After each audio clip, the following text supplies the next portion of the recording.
Hello and welcome to Get Online with Stacey Kehoe. I'm very excited to be here with you today, and I am going to be running through the 7 marketing mistakes you're probably making and how to avoid them.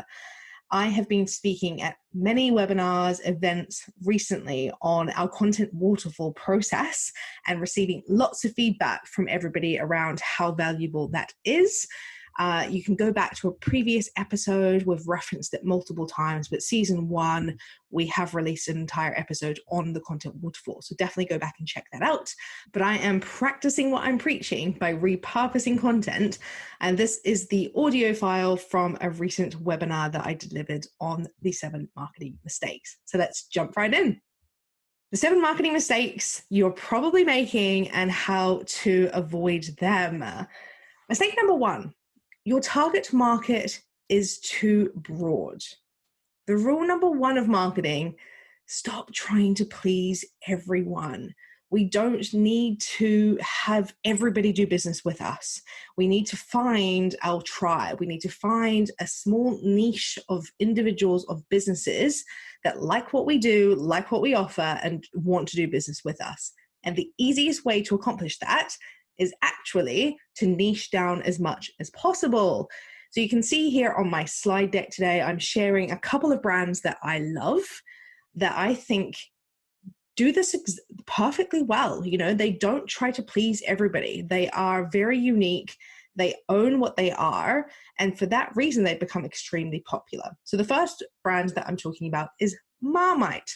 And I love them so much because they actually completely embrace the fact that not everybody likes them. In fact, their tagline is love it or hate it, I think it is what they say. So they're an important brand because they appreciate that it's a very unique taste. You either do love it or you hate it. I definitely am not a lover of Marmite, a Vegemite girl through and through, but it is one of those brands that you either love or hate. So I love that they completely embrace that. They don't try to adopt their recipe to go to a broader market. They just completely own what they are. The second brand that I'd like to talk about is Birkenstock.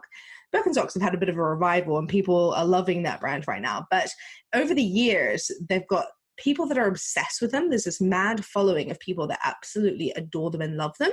And then there's people who repel and absolutely despise the look, the feel, who the brand is, etc. I believe now that if you've ever owned a pair of Birkenstocks, you automatically become a convert because they are extremely comfortable, but the look of them has not really changed over the last 40 years. They are what they are. They don't try to follow trends that are happening in sandals and shoes. They just own what they are. They're comfortable. They speak to a specific audience and they are what they are. And people love them for that reason. So you don't need to market to everybody. Choose who you are, find your audience, sell the product. The third brand that I want to talk about, who I think do this really well, is a brand called Drybar. Now, this is a US brand. I have no idea why this has not taken off in the UK or across the world. Maybe it is in other locations that I'm not aware of. But essentially, what I love about them, Drybar is a place that you can go on a subscription service and get your hair blow dried, so styled. So they're not a hairdresser. You can't go there and get a haircut. You can't go there and get your hair colored. They just do blowouts. So it's one of these things that you can go in, you're there for 25, 30 minutes, I think is per session, and they just do your hair beautifully. You walk out of there looking like a supermodel. That is just what they stand for. They don't do all the fancy stuff that a hairdresser would do. It's very cut and paste. This is what happens. You choose from the 7 different styles of a little menu card of how you want your hair to look that day, and they do it for you. So simple, so easy, really popular. It's growing in demand. They've got an incredible brand, but they haven't sort of got to that point where they think, oh yeah, well, maybe we should just add a cutting service and we should be a hairdresser, or maybe we should also offer the color service. Like, that is just not who they are. They're very, very niche, and that is what they've stuck to, and that is why they're successful. So stop trying to market to a really broad audience, niche down, decide who you are, and just completely own it. Mistake number 2, failing to understand want versus need. Now, this is something that is extremely important to wrap our heads around, because depending on market conditions and depending on your industry, depending on your product, there's always going to be a need versus want, right? And when the economy is great, we are more open to spending our disposable income on things that we just want and don't actually need. But when things are tight and when things are difficult, like we've just gone through with a pandemic and lockdown and entering a recession, all these sorts of things, where it does become more challenging for a business to speak to the want, because consumers end up focusing a lot more on the actual need. So this is really important for you to understand in your business. How does your service or how does your product serve the needs versus wants of your customer? And there's 3 ways I think that you can actually get down into the nitty-gritty of this and put it into writing. And that is by identifying the functional, the rational, and the emotional pull of your brand. So the question is, does your marketing speak to those 3 things, the functional, rational, and emotional side of your audience? A brand that I love, that I think that does this incredibly well, is Who Gives a Crap. So they are a toilet paper brand. I'm obsessed with them. I've been a subscriber for many years. When all of the supermarkets ran out of toilet paper, that was not an issue for me because I had a well-stocked subscription from this provider. But why did I choose to subscribe to them in the first place? Well, quite a few reasons. Do they hit a functional need? Yes. I think in most developed countries, we can safely say that every household is purchasing this product. We all are purchasing toilet paper for our household. So it's a very functional product. The rational part is that they are a brand that stand for using 100% recycled paper. They don't use any plastic packaging. And for those of us that are interested in sustainability and reducing our waste, that is a very rational decision-making process. So as a toilet paper brand, if you think when you walk into a supermarket, walk down the aisle, and you see all the different brands, what makes them different from each other? There's very little that actually helps them to stand out from the crowd. So what I love about Who Gives a Crap is that they have focused in on that no plastic packaging, recycled paper. That allows me to make a very rational decision as a consumer that that is a good product to purchase. Now, they go a step further by also including an emotional pull. So all through their marketing, you'll see it all across their social channels and across their the boxes when you receive them as part of a delivery. They actually give 50% of their profits to help build toilets in developing countries. Sorry, I find myself sort of catching on saying that word toilets. I should be saying lavatories or perhaps more polite words. But actually, they just own it. They just say 50% of our profits help to build toilets in developing countries. And so for, again, somebody who cares a lot about social impact, that really pulls to me. That pulls at me. I think, okay, great. This is a brand. I need it because that's a functional thing that I require in my household. It's a rational decision for me because of the environmental impact that they're very focused on.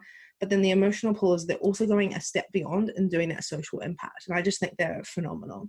So really, really focus on want versus need and think about the functional, rational, and emotional side and the things that will pull your audience towards your brand. Mistake number 3, marketing on all the wrong channels. Now, small businesses are really guilty of this. So if you are an owner-managed company, so you're the founder of your own business and you're managing a lot of this, you are very likely to choose the platforms that you love. So if you enjoy using Instagram, you will most likely put your business on Instagram. If you enjoy subscribing to a specific magazine, you're more likely to take out ad space in that magazine. So you're very biased towards the channels you choose to market on. So the reason this is a mistake is it's not about you. It will always be about your customer. So very, very important that you understand exactly who your audience is, who is your customer, which channels do they use, how do they gravitate online, how do they research, how do they perform searches. Very, very important for you to understand exactly where they are. So this is something that you will do when you build out a customer avatar or a customer profile in the very early stages of your business. You will be identifying these things. If you're running a business and have not done this yet, you definitely need to. I released an episode, I believe it was early season 1, I'll link to it in the show notes, on how to map out a customer avatar. And I thoroughly recommend that you do that to identify which channels you should be using. Mistake number 4, allowing your competitors to lead. So again, small businesses, it's very typical to respond to what your competitors are doing. Competitors come out with a new product, you come out with a new product. Competitors drop their prices, you drop your prices to match. We're very quick to actually follow the crowd, where, to be a bit of a sheep and just follow what is happening, what our competitors are doing. That is a mistake. And you actually want to position yourself as a leader, not a follower. So the brands that I like to talk about when I'm discussing this with clients is actually Tesla. So Tesla, if you think about the functional part of Tesla, they build cars, right? They sell cars. There are many other manufacturers out there that do the same thing. So if you are looking for a car, this is a potential brand that you would go to purchase a car, right? So that's the functional side. However, for anybody who understands Tesla and what they're trying to achieve, I think you can confidently agree with me that they are the leader in their field. They are not concerned with what their competitors are doing. They have an ambition, a goal to progress the car industry. You can tell my lack of knowledge around actual cars. And they are focused on it, and they are doing things, and they're disruptive. And they're not worried about what their competitors are doing. They just have a mission and they are leading from the front. They're certainly not following or responding to competitors and what they're doing. Now, the caveat on this is we don't want to disregard market conditions, right? And we don't want to disregard what our customers are telling us that they actually want. We do want to be listening to that, but I'm specifically talking about allowing your competitors to dictate the way that you market your business. That is something that you definitely want to avoid. Mistake number 5, not tracking metrics. Now, again, previous episode on this podcast, I've run through some of the metrics that you should be tracking. So the 10 most common ones: sales revenue, cost per lead, customer lifetime value, inbound marketing ROI, traffic to lead ratio, lead to customer ratio, landing page conversion rates, organic traffic to your website, social media traffic, and then the conversion rates from social, mobile traffic, leads, and conversion rates. Very, very important to put some metrics in place that you are tracking, because how do you know that it's working? How do you know that your campaign is a success? You need to decide what you are trying to achieve and put some metrics in place to be able to track that. Otherwise, what is the point? So really important to make sure that you are tracking your metrics. Mistake number 6, confusing tactics with strategy. Now, what is the difference? The strategy is the direction towards the goal. Tactics are the actions taken to support the strategy. So a common mistake for businesses is to decide, these are the platforms that I'm going to use for my business, rather than writing a marketing strategy. And I'm talking, a one-pager. This does not need to be mounds and mounds of detail. This can be a one-page strategy where we're dictating, this is the goal for the business. This is what we're trying to achieve. Then we're looking at what tactics can we use in order to achieve those goals. Is that building the brand? Is that some social media channels? Is it content? Is it SEM? Is it web design? Is it email marketing? Is it video production? Is it SEO? Is it an app development? There's many different tactics that you can use to achieve a goal. It's very, very important to focus on strategy first and then consider the tactics that will help you achieve that goal that you've identified. Marketing mistake number 7, no compelling message. So cut the fluff. Lots of brands talk around in circles and are not very clear around what they offer. There's no compelling message. We need to keep things simple. KISS principles. For anybody who has done any sales training, worked in sales, you will know your KISS principles. Keep it short and simple. KISS. What do you do? How do you do it? Why do you do it? Very simple to get those messages across very consistently.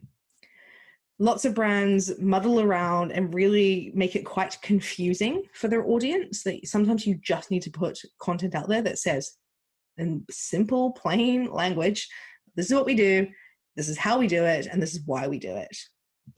A brand that I love that I think does this really well is Zipcar. Again, I am a member. I promise there's no sponsorship towards these brands that I'm mentioning here on this podcast, but Zipcar is great. I definitely use Zipcar, have for years. Their tagline and the way that they describe the business on the homepage of their website, right? You ready for this? For urban dwellers who need a car, Zipcar is the sharing service that gives you freedom from car ownership and the hassle of renting. That completely speaks to me. I'm obviously their ideal prospect. I live in central London, so I'm an urban dweller. I do occasionally need a car, but because I live so centrally and I've only got a 10-minute commute into my office, it's not something that makes sense for me to own at this point in my life. So having a sharing service, not only is it fantastic for the environment, we can keep down carbon emissions, they provide me a service where I can pick up a car whenever I want. Their app is fantastic. I do a search, here I am. Within the 3, 4, 5 minutes, there will always be a car nearby that I can just go and grab, pick up, drop off back into, where I am within zones 1 to 3, I think it is. This feels like a proper advert for Zipcar, but I love them. I think they make it very, very clear what the offer is, and it's very simple to just get started with. So make sure that you've got a really compelling message that is clear and cuts through the noise, cut out all that fluffy language and just get to what do you do, how do you do it, why do you do it? So just to recap those 7 marketing mistakes, your target market is too broad. You're failing to understand the want versus need. Marketing on all the wrong channels.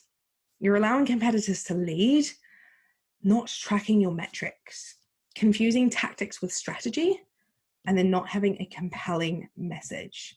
Those are the 7 biggest marketing mistakes that I see small businesses make within our marketing agency, and the ones that we're constantly trying to convince them to move away from. I hope that you find that useful. I hope you will go and check out the brands that I have mentioned, because they do things very, very well. And I would love to hear your feedback on which of these 7 mistakes you have learned from and will be making a change or an action in your business to move yourselves forward. I really value your time tuning into this. Thank you so much. Be sure to check us out on all of our social media channels. I'm always distributing content around marketing content, marketing messages, ways that you can improve your marketing. I will be telling you about new podcast episodes that are out. I will be telling you about webinars we're hosting. I will be telling you top tips that you can implement yourself to help improve your marketing. So thank you for tuning in, and I will catch you next week.